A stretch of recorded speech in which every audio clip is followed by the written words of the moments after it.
And let's put together this blessing for all of our unities. And please affirm with me out loud.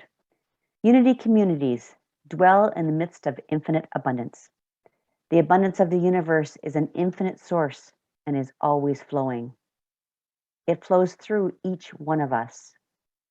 Good comes from expected and unexpected sources. We open our minds to receive the good. We freely and fearlessly give into life, and life gives back with fabulous increase. For blessings, all blessings, large and small, seen and unseen, we are always grateful. And we give thanks for what is and what is to come, and so it is. And for earnest homes, all the power of the universe is within you. Feel it, know it, and then act as though it were true. Our second song from the Unity Spiritual Center Windsor music team is going to feature Angelica with Seeds of Peace. And Mike, I'm not sure if you want to come on and just introduce everybody on your team first, so we know who's speaking there. Thank you. My name is Mike. I'm a piano player and the music director here at Unity Spiritual Center of Windsor. And we have Angelica Shaka, who is a regular soloist here at Windsor for us. And we're going to sing the song Seed of Peace. If you want a different view of us, maybe there's cameras hooked up to the Unity Windsor user. So if you happen to see Unity Windsor, you might see us through one of our other cameras. Otherwise, enjoy watching me through the laptop here. This is Seed of Peace.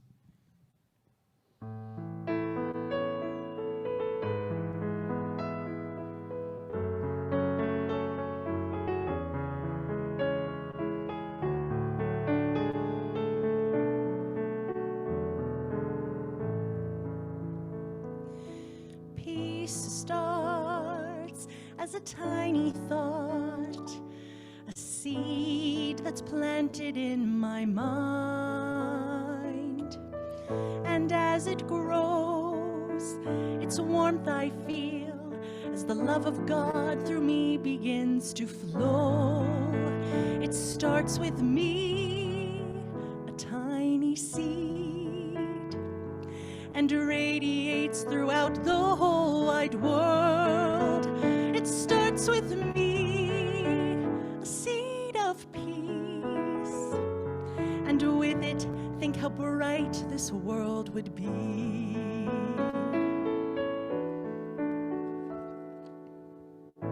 As I live within this peace, it touches all the people in my life. And as we share, the Spirit grows, creating spaces that are free from strife.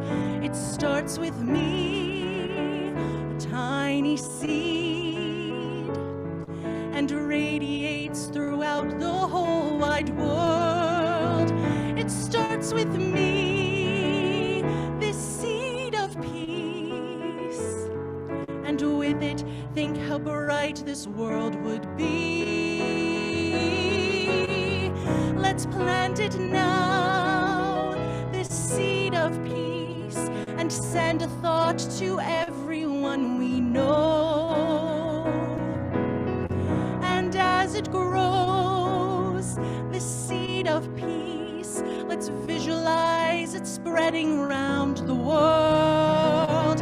It starts with me, a tiny seed, and radiates throughout the whole wide world.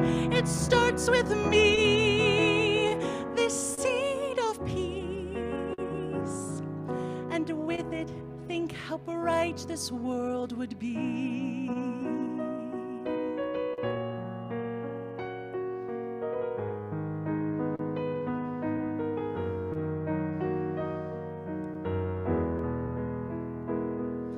And with it, think how bright this world would be. Thank you so much.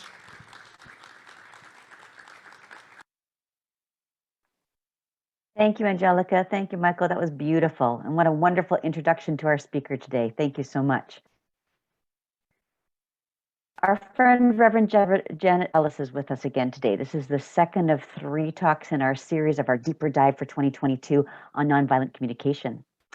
Taking responsibility for our feelings is her talk today. And just so you know, Reverend Janet, who is a friend to all unities here, but is also an international speaker, interfaith minister, and published author. She wrote Wake Up, Break the Generational Cycle, and Be Yourself. She's also a manifesting coach, and she specializes in personal resilience, emotional, and spiritual wellness. She has her own company called Janet's Planets of Empowerment. And I'll shut down my slides and welcome you here today, and we look forward to your talk. Good morning, everybody. It's so good to see you. Man, that girl sounded pretty good, didn't she? So, once again, we are together in regards to what we call nonviolent communication, which is a book that was written by Marshall Rosenberg. Many of you may be aware, some of you may not. Just know that this time we have together, I'm barely dipping into the deepness of it. But if you have any interest, any questions, please feel free to reach out and let me share with you what I know. So today we're going to take responsibility for our feelings. Are you excited about that one? I don't know about you, but as a child, I was not taught to feel feelings. Not that my parents were bad people, that just was the way it was. So I have this little poem here I'd like to share with you. What we are feeling. I grew up believing what was expected of me was to prove how strong and violent I could be. And I've been afraid to admit it when I'm lonely, scared, or sad. I thought feelings were weakness and weakness was bad. And that's what we were taught as we grew up. You behave, you listen and do what I say, and I'll give you something to cry about if you cry, right? Now, I understand that that was their intention at the time to deal with what they had to deal with. However, as we grow up and try to learn to deal with the world, it makes it kind of hard to know in a healthy way how to do that. So a part of the process here, and just to backtrack a little bit for those that weren't here last week, the first week I spoke about the 4 different aspects of NVC, which is the small part of it is OFNR. And this is the language of universal human needs. And it's a question that I've asked often, especially of the young men that I mentor. I mentor in a high school, 9th grade through 12th. And at that age, especially when you're dealing with low income individuals, their mindset is completely different than those of us that might have come from an environment that might be a little bit healthier or able to communicate in a healthier way. And so it's very interesting when you have a 15, 16-year-old young man who is 2 times bigger than me, and trying to have a conversation with him in regards to feelings, and they don't have a clue what I'm talking about. So it's been fascinating, and it's also been exciting to be able to see the light bulb go off on with these young men, to see that they know there's another way of dealing with things in life than the way they have known most of their life. And this NVC has come in very handy. Now, today, as far as feelings go, how many of y'all know how to share your feelings? Anybody? Sweet. Okay, next question. How many of you know how to share them in a healthy way? Thank goodness there's some of you out there. I get it. So there's a difference. So when we say we're having a feeling, sometimes for me, what I've learned in my process is my feelings are physical. It's very important that I'm aware that they're physical, meaning that if I'm having an internal bodily experience, such as I feel a tightness in my chest, my stomach is feeling funny, I got to go with the gut reaction, that is really a true feeling that the body is sharing with you. And it's important to listen to these things. or to be able to verbalize that I feel angry, I feel sad, I feel whatever. It's so important to be able to communicate that in a healthy way. One of the biggest issues today, and I don't know, I can't speak for your area of the country, but I know for us, and I'm sure you've heard, with all the killings and the shootings and such going on, people do not know how to deal with their feelings. I mean, these are wounded individuals that are running around trying to deal with the pain that they have inside of them, not knowing how to do it any other way. Sadly, this is the way we've learned. And instead of being able to sit down and talk to somebody face to face and say, when you said this to me, I felt angry, hurt, or sad, and be able to communicate in that way that would be beneficial for both people. And it's just like in the teachings of unity. We know that we're all one. We know that we're all working towards the same exact thing, right? We know we want and long for that love and connection that everybody really, really wants. And yet it's so difficult, even in a spiritual community sometimes, to make that connection when our emotions are getting in the way of what we're trying to say, right? So it's a huge piece about being that it's that reacting instead of responding, which is very important. And I know from my background, the only way I knew how to do is to react. And sadly, I brought it into my adult life, and it's taken me years, and I'm still learning on how to be more proactive and respond to situations instead of reacting to situations. And so reaction is pure energy, which we are, but it's showing up in a way that's not the healthiest. Correct? Do we understand that? So feelings are internal bodily experiences of sensations and emotions. Thoughts are all sorts of weird things going on in our head up here. I don't know about you guys, but I don't think you'd want to be up in my head, because there's a whole nother world going on there. You can ask my husband. He's real entertained by it. But anyway, your thoughts, we spend so much time in our head and spend a lot of energy thinking that we know what we know when we truly don't know anything. And what's going on in our head is not related to what is truly going on outside in that world around us. So Marshall Rosenberg is a powerful individual, and he talks about taking responsibility for our feelings. It is so important. So what happens is, so many times what others do may be the stimulus of our feelings.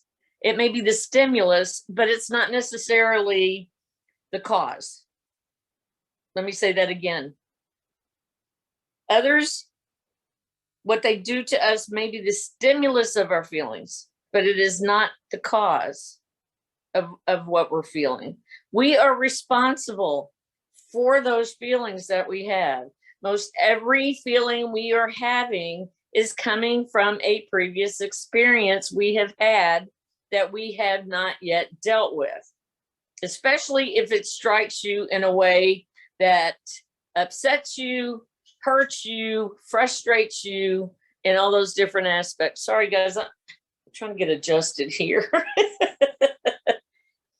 So there is an importance here. Instead of saying, I feel angry, sad, or worried, I might say, I feel like you don't respect me. Now, if you were to hear that, would you be more defensive or less defensive? If I say, I feel like you don't respect me, am I attacking you more or less than taking responsibility for myself? So it's very important that we become more aware of what it is that we are truly feeling and being able to share it with somebody in a healthy way. And nonviolent communication teaches us how to do that. So let me just say, it's been 10, 15 years now I've been working on this, and it is a practice. It's like anything else, it's a practice. And you have to use it religiously every day, if possible, so that you can make it a part of your life. And again, I think I said this last Sunday, but again, it was interesting because of COVID, we have not been able to meet with the practice groups that I'm in. And it ends up that I let it go by the wayside pretty much. But now that our practice group is back together again and we started using it, it's like, it's back, it's back, it's back, it's back. I know how to say, for example, when you said that my outfit, just an example, when you said that my outfit looked funny on me, I felt hurt, I felt sad, I felt embarrassed. So I'm not putting it on you, correct? I'm taking responsibility for how I felt. And that's the most important piece right there. And that then it creates an environment where we can both sit there comfortably and not have to be defensive, which is the most important piece about this whole thing, to not be defensive.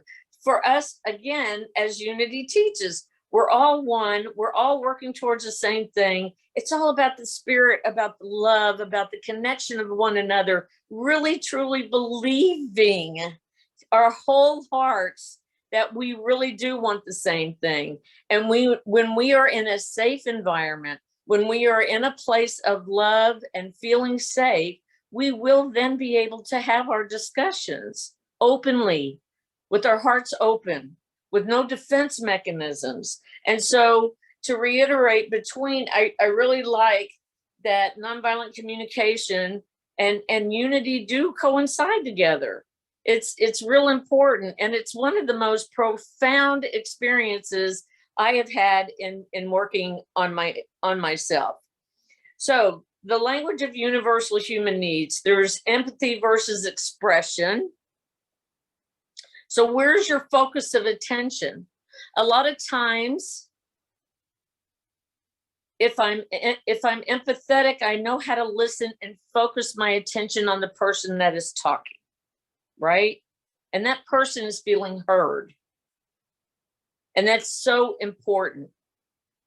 So what we want to do is to make sure that we are listening and we are able to even respond to what the person is saying so that they feel heard, right?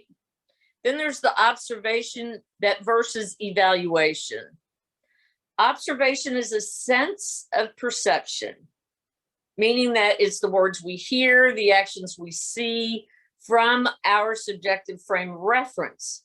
So I can observe what's happening outside of it, and also our own inner thoughts and experiences. So I'm going to use this example. I heard you say I'm inconsiderate, and I saw you roll your eyes. Or I have the thought you don't respect me, rather than you don't respect me, what you said was unkind and unfair. Can you see the difference there? The verbiage and how it's used. So it's very important that your language, it's almost learning a new language, you guys. I've been working on Spanish for years now, and I can say 3 words. And I'm not even going to try here, but it's like a whole nother language. And it's like when I went to Montreal and they started speaking French, and I just stood there and nodded my head and smiled. They knew that. They know the smile, and they understood I didn't know anything they were saying. It's very important. Observation is also so important. We are so consumed. Let me back up. I am so consumed at times with 150 things going on inside my head and outside of me that I am not truly focusing on that person that's in front of me. And that's not fair. It's not right. And it's not that those human needs are not being met. And so if I want to truly be who I say I am, authentic and real, and to be present for you coming from my heart, then I need to be very mindful and observe what the situation is at the time. So then there's the feeling versus thinking, which I shared a minute ago. Feelings are internal. I don't know about you, but I've had moments where I'm going, oh, well, I have an example, you guys. I have been traveling to Houston, which is about a 4-hour drive from my home. I have an aunt that's 85, and this is just an example. I adore her, absolutely adore this woman. I call her my utter mother, because she came into my life when my mother passed. And so she's been there for me forever. Well, now she's 85. My uncle has passed. Her son is 61 and living with her. He just had a massive stroke. Can't do anything on his own. And here's this 85-year-old woman taking care of this 61-year-old boy who can't do diddly by herself. So I go as often as I possibly can to help out. Now, that does not make me a saint, because I got to tell you, once I get there and have to deal with them for a few days, I am not a happy camper, but I do my best to stay in the mindfulness of what they're going through. And I thank God every day for my life. And so it's so important that I can be present in the moment, because there's all this stress going on around them and things that they have to do that, I mean, you know, there's 100 different things. And then there's this young man who was able to drive a month ago, who now lays in his bed and says, "Mama, mama, mama," and that's all he can say. And so to be in that environment and to be able to come from a loving, empathetic place and not get caught up in my own stuff is a challenge. And it's a practice. And it's life.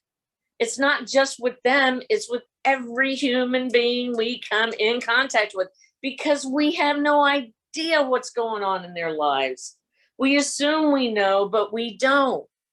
Even the people we're closest to, as in my aunt, we don't truly always know what's going on for them. So then there's what we call need versus strategies. Now that's an interesting one. So what all humans want universally that are not specific to any strategy of a person, thing, action, place, or time. So for an example, I want understanding and appreciation for what I do. That sounds appropriate, right? Rather than me saying, I need you to understand and value what I do. Or I want you to think that I'm worthwhile, because I don't. You know, it's me putting it on somebody else. The 5 principles of unity, do we do that? In the 5 principles of unity, we are one, God is everything, and we are God somewhat in that co-creation. So again, it's all of us coming together as one, learning how to communicate with another loving human being. And I know that's not easy. There are moments, especially, I don't watch the news. I refuse to watch the news. Can't watch the news. Won't watch the news. I see heads nodding. It's just not even worth the energy anymore. And if I knew how to come in contact with somebody that is in that dire need of love and thought that I could be of any help, I would. I have to be real honest here, you guys. I feel sad about saying this, and I shared it with my husband. I travel a lot. I do a lot of driving, and I love doing road trips. I love being by myself, got the audiobooks going in the car. Then I got to stop to get something to drink and go to the restroom. When I go in that restroom, the first thing I think of is, what can I do in case somebody comes in with a gun? How sad is that? I mean, seriously, that I even have to go there. And the other question is, why am I even putting that out there if we really do believe that we are all one and God is, you know? But there is that piece. And so when I go there, I come back and I go, okay, what need is not being met? That's all it is. It's about me not feeling safe or not feeling comfortable in that time. It's not about anybody else. It's about what's going on in me. And it's so easy to point a finger to somebody else. But as we know, when you're pointing one that way, 3 are coming back at us, right? So we have empathy versus expression, observation versus evaluation, feelings versus thinking, needs versus strategies, request versus demands. That right there says it all, I believe. So if I have a request, I'm inviting somebody to enter into my heart. I'm being real and honest with you here. This is my request. This is my need. This is what I need from you. And I'm doing it in a very loving way. Instead of demanding with shame, manipulation, obligation, you need to do this for me because I did this for you, blah, blah, blah, blah, you know. It's just not the same. So it's so important to be aware. And I have to say, when I first started working on this, it was taking a breath every second going, okay, I'm not doing what I'm supposed to be doing. Okay, I need to practice this a little bit more. Okay, I'm walking away from this situation until I can get it together. Okay, you know, lots of baby steps, and that's all right. Again, we're learning a whole new language. How exciting is that? So let's just say requests invite giving and receiving freely from the heart. That's all it is. We're allowing somebody to connect with us. And I just love this. I think it's so important when we do this. So a connection request. A request that seeks further empathy and connection. So example, how is it for you to hear this? So let's just say I said something and I come back to you and I say, so how is it for you to hear this? And then you have the opportunity to say, I'm not comfortable with it. Okay, well then let's talk about it further. Or would you tell me what you heard me say? Because I have to tell you guys, just in my relationship with my husband, I love him so. I'm an extrovert, as you can tell, a multi extrovert. He's an introvert. So he likes to do a lot of pointing to show me something. He points here, he points there, and I'm standing there going like, okay, it's a guessing game. And what I realize is a lot of times, even in our verbal communication, we're saying the same thing, but in a whole different way. And sometimes it doesn't come across too well. And so it's that awareness. I find myself saying this a lot now. Would you tell me what you heard me say? And then we're clear, because sometimes it's not what I said at all. They're hearing it from their perspective, right? Not from my words. Because we are consumed with what's going on inside of us. It's important to understand that where we're coming from is our world. What our world is, perceptions, knowledge, education, parenting, things that were taught to us from infancy on up. Not to say it wasn't good or bad, it just is. And so you're bringing two different people together. I still find this fascinating that people marry, that they don't even know the person that they end up spending their life with. And it's just fascinating to me. So Len and I will be 30 years in October.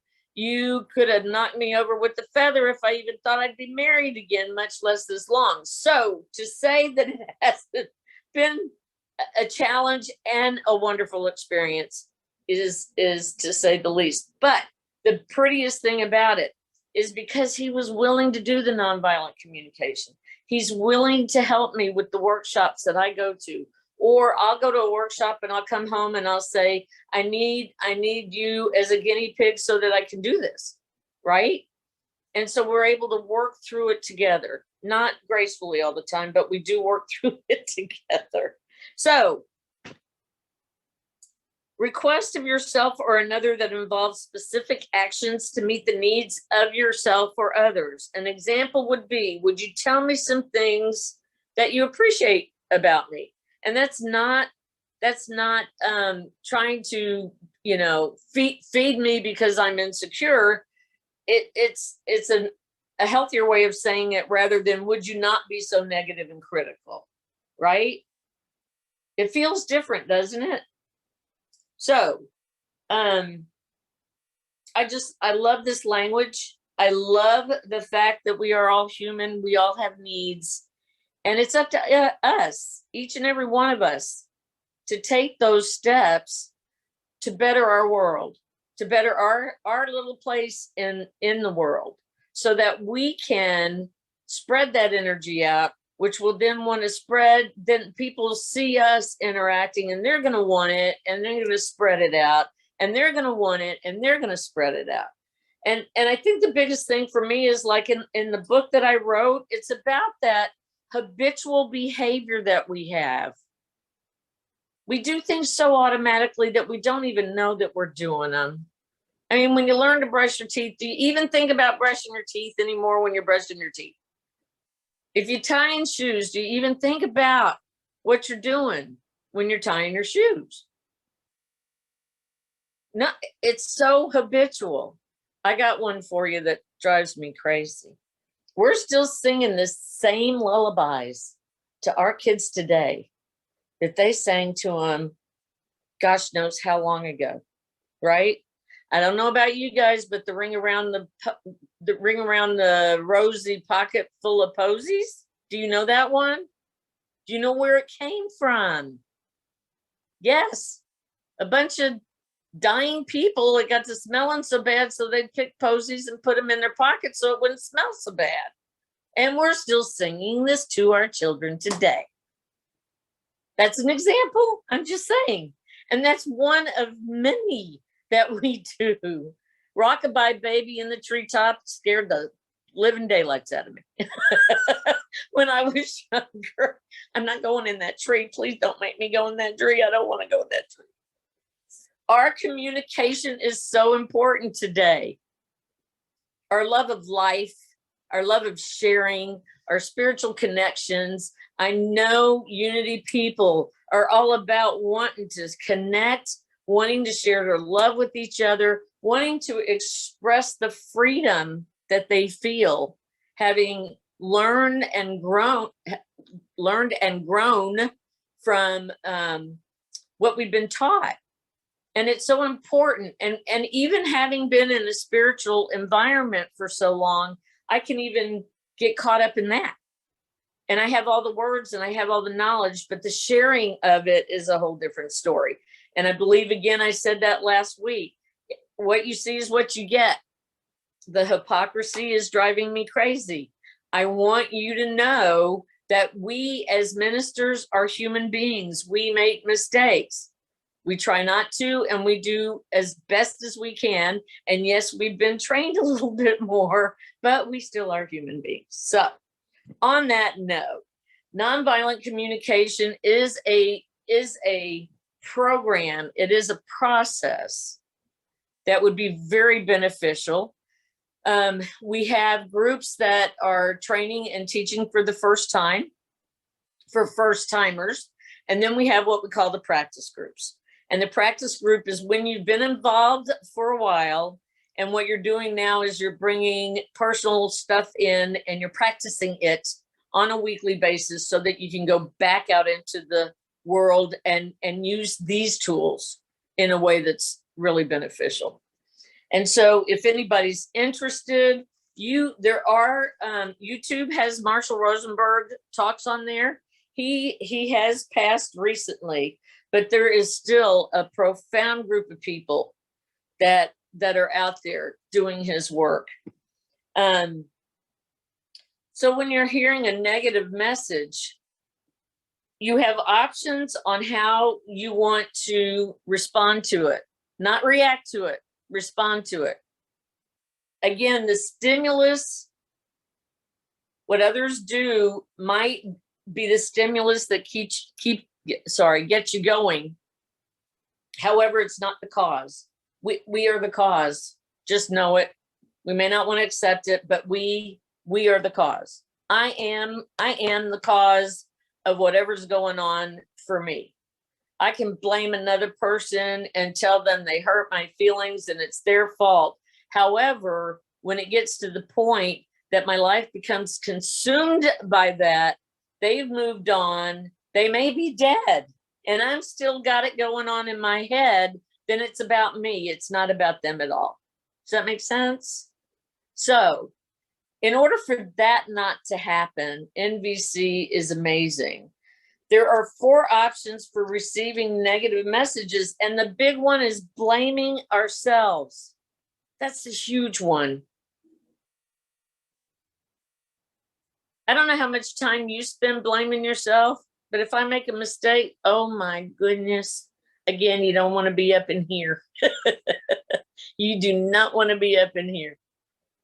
Bob, I appreciate all your information you know about Marshall, by the way. Thank you. Blaming others. How many of us blame others? I know I'm a big one on that one. Again, I have an issue. You guys, honest as can be, 42 years of carrying a grudge with my sister. She doesn't even know.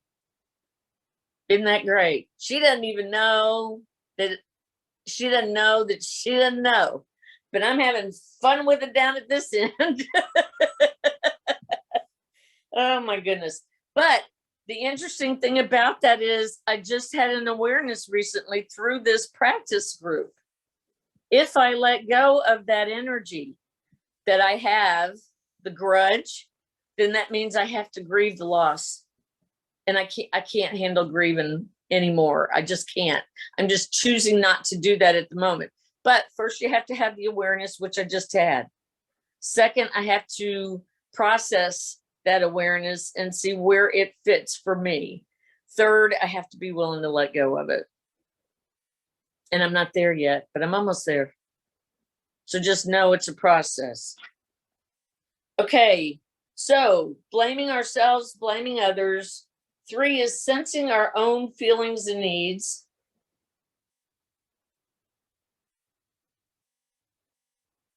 And then 4 is sensing others' feelings and needs.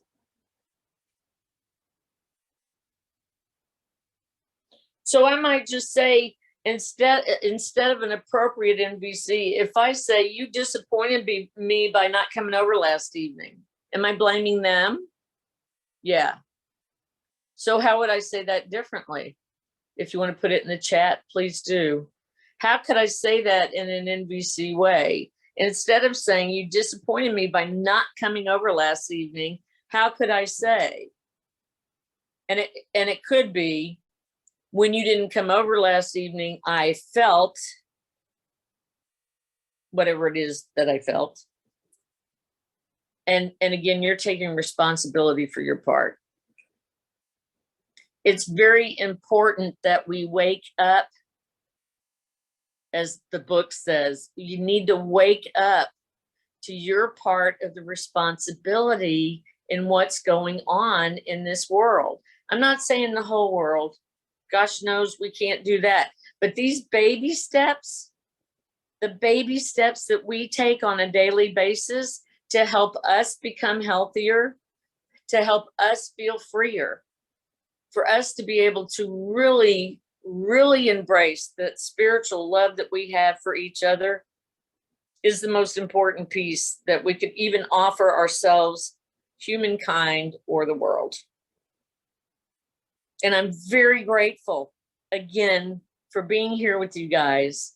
And I thank you from my heart, dang A, for being able to be here. And I look forward to next week to help you one more step again.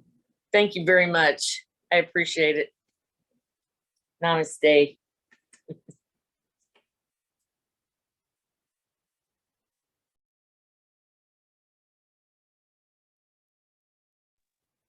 So in this moment now, if you're willing, unload your lap, put your feet on the floor, get grounded or as comfortable as you can where you are.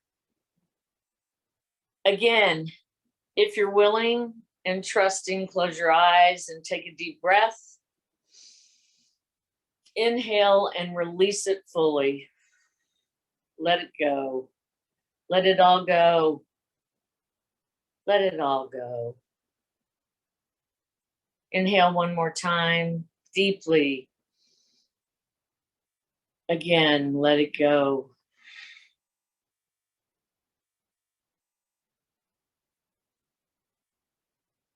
In this time and space, right here, right now, where we are, just right here, right now, nowhere else.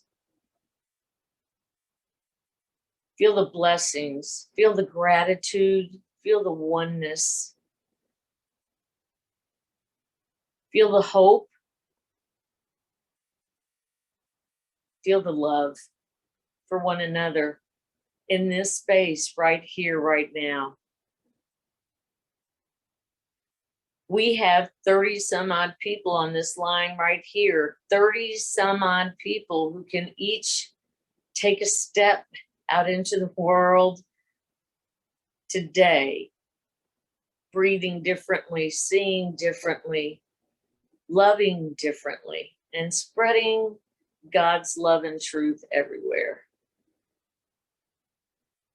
How powerful is that? So in this moment, take some time to go into the silence and connect. Just listen and just be. And know that all is truly well, especially when you're in the silence.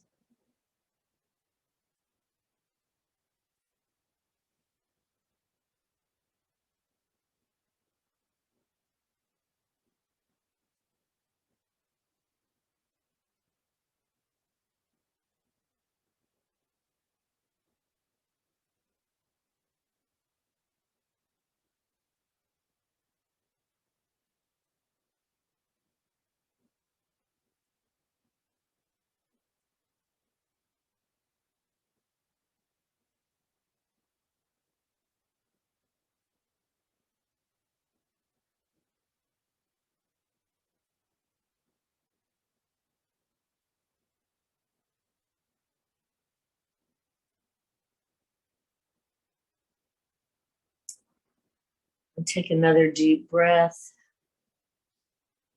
Again, release.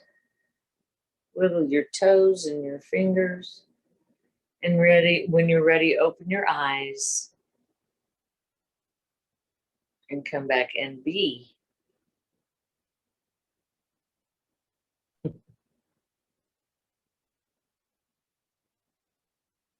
Again, namaste and thank you.